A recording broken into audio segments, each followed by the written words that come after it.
Allahu Allahu Allahu Allah Allahu Allahu Allahu Allah. Assalamualaikum warahmatullahi wabarakatuh. Gimana kabar anak-anakku semuanya? Mudah-mudahan kita semua sehat walafiat dan mudah-mudahan kita dalam lindungan Allah Subhanahu wa taala. Amin ya Allah ya rabbal alamin. Baik anak-anakku semuanya, sebelum kita mulai melanjutkan pelajaran akidah, kita terlebih dahulu membaca doa bersama-sama ya. Kita membaca basmalah bersama-sama. Bismillahirrahmanirrahim. Ya, baik. Kita masih melanjutkan pelajaran akidah yang kemarin ya. Kita sekarang masuk ke pelajaran akidah yang ketiga, yaitu tema pembelajaran kita kali ini yaitu alam barzakh ya. Apakah kalian tahu apa itu alam barzakh? Ya, mungkin ada yang tahu, ada yang belum ya. Alam barzakh itu merupakan alam yang sangat jauh berbeda dengan alam dunia ya. Alam dunia yaitu di kehidupan kita sekarang ini ya. Sedangkan alam barzakh yaitu alam yang akan dilalui oleh seorang hamba ketika dia setelah dipanggil oleh Allah Subhanahu wa taala atau diwafatkan oleh Allah Subhanahu wa taala ya. Itu disebut dengan alam barzakh. Alam barzakh merupakan alam setelah seorang hamba itu meninggal ya. Kemudian alam barzakh ini merupakan alam sebelum menuju alam akhirat. Sebelum hamba itu akan menuju alam akhirat, maka akan terlebih dahulu tinggal di sebuah alam yang disebut dengan alam barzakh atau alam kubur ya. Jadi alam barzakh ini merupakan alam kubur. Nah, kemudian Allah Subhanahu wa taala berfirman dalam Al-Qur'an surat Al-Mu'minun ayat 100, wa min waraihim barzakhun ya. Dan di hadapan mereka kelak mereka akan merasakan, akan melewati yang namanya alam barzakh ila yaumi yub'atsun, sampai hari dibangkitkan ya. Artinya Allah Subhanahu wa taala di sini menjelaskan bahwa alam barzakh ini akan ditinggali, akan ditempati oleh seorang hamba ketika dia sudah meninggal sampai nanti hari kiamat, sampai nanti hari di mana semua orang itu dibangkitkan dari dalam kuburnya.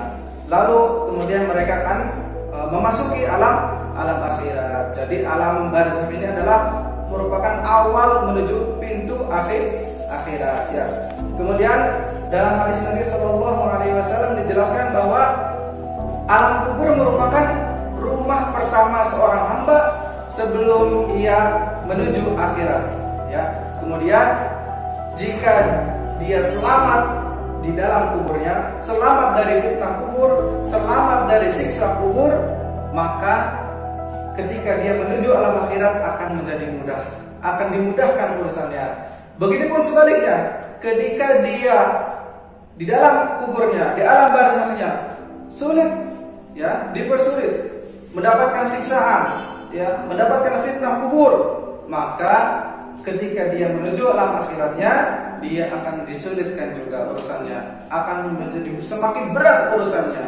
Nah, itu adalah hadis Nabi Shallallahu Alaihi Wasallam ya, yang diriwayatkan oleh Imam At-Tirmidzi, Ibnu Majah dan Hakim.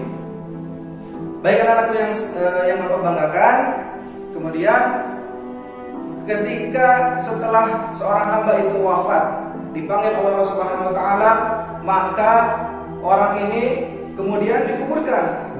Setelah dikuburkan, kemudian rohnya oleh malaikat dikembalikan lagi ke dalam jasadnya, sehingga si jenazah ini akan kembali hidup. Kemudian meraba mukanya, meraba badannya. Dia merasa bahwa saya sudah meninggal, sudah mati. Nah, dan akhirnya kemudian Allah datangkan dua malaikat. Allah datangkan dua malaikat, yaitu malaikat Munkar dan Nakir, untuk menanyakan beberapa hal kepada seorang hamba ini. Ya, malaikat ini akan datang. Jika amal seorang itu baik, maka malaikat itu akan datang dengan wajah yang berseri-seri, dengan wajah yang menggembirakan. Begitupun sebaliknya, jika seorang hamba ini amalnya buruk, maka malaikat juga akan datang dengan wajah yang menakutkan dan menyeramkan, sehingga seorang hamba ini merasa ketakutan. Ya. Kemudian akhirnya malaikat ini pun bertanya kepada seorang hamba tersebut. Malaikat ini akan menanyakan 6 hal di dalam kuburnya. Jika pertanyaan ini akan terjawab dengan mudah, jika pertanyaan ini akan terjawab dengan gampang, maka selamatlah hamba tersebut. Begitupun sebaliknya, ya. Jika seorang hamba ini justru malah tidak bisa menjawabnya, kemudian sulit untuk menjawabnya, ya, maka hamba tersebut akan mendapatkan siksa dari malaikat tersebut. Oleh karena itu, adapun pertanyaan yang akan disampaikan malaikat nanti, ya, yaitu yang pertama, man rabbuka, siapa Tuhanmu? Ma dinuka, lalu apa agamamu? Ya. Kemudian pertanyaan yang ketiga, man nabiyuka, siapa nabimu? Yang keempat, man kitabuka, siapa kitab? Apa kitabmu? Ma kitabuka, apa kitabmu? Kemudian yang kelima yaitu man ikhwanuka, siapa saudaramu? Ya. Dan yang terakhir, man kiblatuka, apa kiblatmu? Ya. Kemana kiblatmu? Nah, 6 pertanyaan ini yang akan disampaikan oleh malaikat kelak ketika di alam barzakh. Ketika seorang hamba itu bisa menjawabnya, maka hamba itu akan insya Allah akan selamat. Ya. Mungkin di dunia kita bisa menghafalnya, ya, bisa menghafalnya sampai kita di luar kepala, ya, tanpa contekan. Tapi tidak bisa menjamin seorang hamba itu bisa menjawab pertanyaan ketika di alam kubur, ya. Walaupun dia membawa contekan, misalkan contekannya diselipkan di kain kafannya, lalu ketika ada malaikat datang bertanya nyontek, sekali-kali tidak akan bisa, tidak akan lolos dari siksa malaikat. Ya.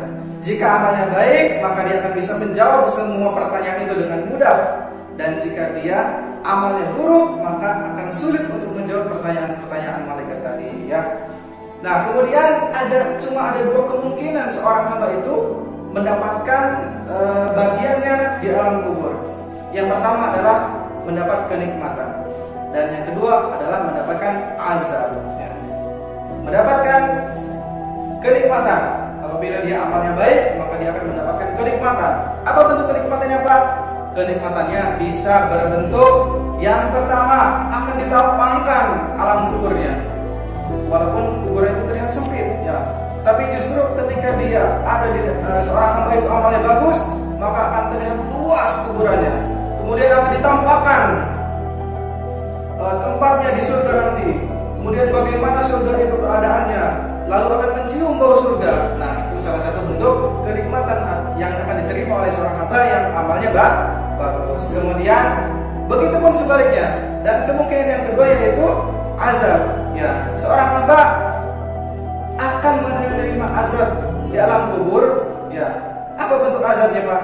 Bentuk azabnya yaitu 1, bisa disempitkan kuburannya dan dipanaskan kuburannya. Ya, ketika seorang hamba amalnya buruk, maka akan lebih sempit kuburannya dan akan lebih panas hawanya dan lebih gelap. Ya, kemudian yang kedua akan ditampakkan tempatnya kelak di neraka. Betapa mengerikannya neraka ketika dia berada di dalam kubur. Nah, itu adalah salah satu bentuk azab yang akan diterima oleh seorang hamba ketika amalnya buruk sampai hari kiamat. Ya, mereka akan dengan kenikmatan sampai hari kiamat dan juga akan bersama dengan azab sampai hari kiamat. Nah, itu ya salah satu bentuk azab dan kenikmatan yang akan diterima oleh seorang hamba ketika di alam kubur. Baik, dari yang Bapak tadi sampaikan, kita bisa mengambil kesimpulan bahwasanya alam barzakh itu merupakan, ya, alam tempat tinggal sebelum menuju alam akhirat. Ya, di alam barzakh seorang hamba akan tinggal di situ sampai hari kiamat, sampai hari dibangkitkan. Kemudian yang kedua yaitu terdapat 2 kemungkinan seorang akan mendapatkan bagiannya di alam kubur, yaitu akan mendapatkan azab atau mendapatkan kenikmatan di alam kubur. Jika baik amalnya maka mendapatkan kenikmatan, dan sebaliknya jika dia amalnya buruk maka dia akan mendapatkan keburukan, ya, mendapatkan azab. Kemudian yang terakhir adalah nikmat dan azab ini yang ada di dalam kubur akan dirasakan oleh setiap hamba sampai hari kiamat. Nah, itu yang dapat saya sampaikan. Kurang dan lebihnya mohon maaf. Billahi taufiq wal hidayah. Assalamualaikum warahmatullahi wabarakatuh. Allah